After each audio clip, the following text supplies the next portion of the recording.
Anxiety is a normal human emotion that everyone experiences at times. Many people feel nervous or anxious when faced with a difficult problem at work, task, or when taking a test. However, anxiety disorder is different as it affects the person's ability to maintain and lead a normal life. So there are several types of recognized anxiety disorders, including panic disorder, social anxiety disorder, special phobias, and generalized anxiety. Symptoms vary depending on the anxiety disorder, but general symptoms include feelings of fear, uneasiness, and nervousness, along with problems sleeping, cold and sweaty hands and feet, inability to remain calm and still, and shortness of breath.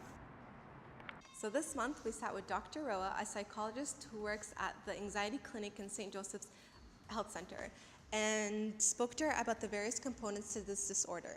We got answers and insights from an expert on questions regarding symptoms, treatment options, self-care, finding and providing support. We also got some interesting answers to the questions such as how does social media affect anxiety, and are introverts more likely to having anxiety? So check out the interview with Dr. Roa to learn more about anxiety. It's time to remove the stigma. It's time to overcome the gap. Hi, I'm Aisha Tausif, the co-director of the mental health sector at Overcome the Gap. Today we'll be discussing anxiety with Dr. Karen Roa. Dr. Roa is a psychologist who works in the Anxiety Treatment and Research Center, where she provides assessments and treatment services for people with anxiety disorders. She's also the Associate Training Director of the Clinical Psychology Residency Program at St. Joseph's Healthcare. Thank you so much, Dr. Roa, for joining us today. You're very welcome. So I just wanted to ask you, if I was to ask you to tell me what anxiety is in 30 seconds, what would you say?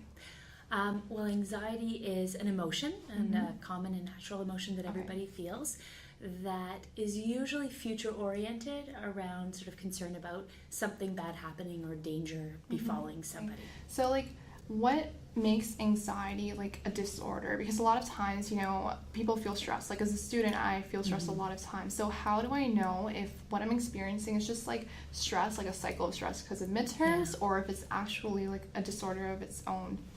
Yeah, excellent question. So there's a couple of things that we would focus on. One would be, you sort of talked about things that are time limited and related to stressors. So we'd be looking for, obviously, anxiety, when it's part of an anxiety disorder, can be exacerbated during times of stress, but it doesn't go away when times are okay. So it's sort of something that's persistent and ongoing, even when stress has disappeared or you've gotten through the tough time.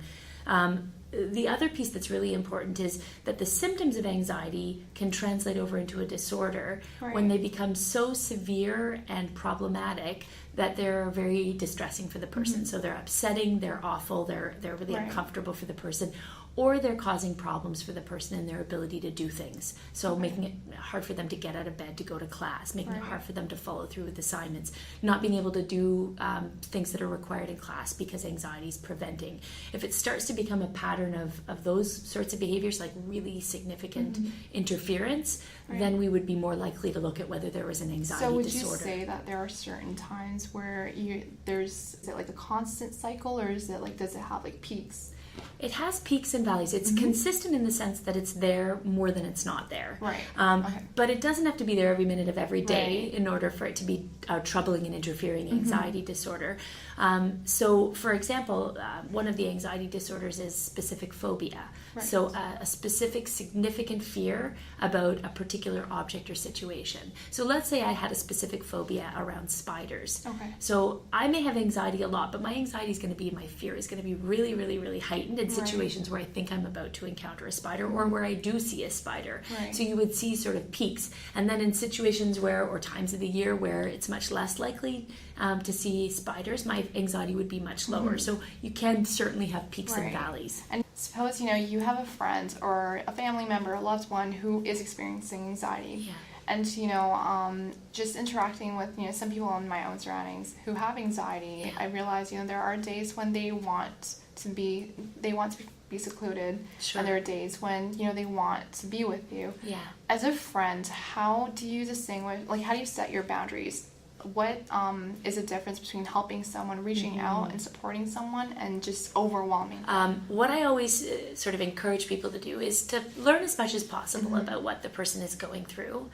And then to be available and have a bit of a discussion with that person around where they're at right now and how much encouragement the friend and family member could give versus how much it's the time to just let them be. Right. We know that if somebody's terrified of spiders and their friend and family decides that I'm going to take you to a spider exhibit, that may not actually help. That may make things worse. Okay. So there is a limit where we think, oh, that's probably not going to be helpful. But certainly, never going anywhere where you might encounter spiders, or doing a check for the person before they go into their house that there's no spiders. We also know that can actually maintain their anxiety disorder in the long run. This is a question that a lot of us have, and we kind of know this from experience as well. Social media, right? And how does that factor into our anxiety? Just like I can even think of so many ways that it influences anxiety. But can you just give some more insight on that?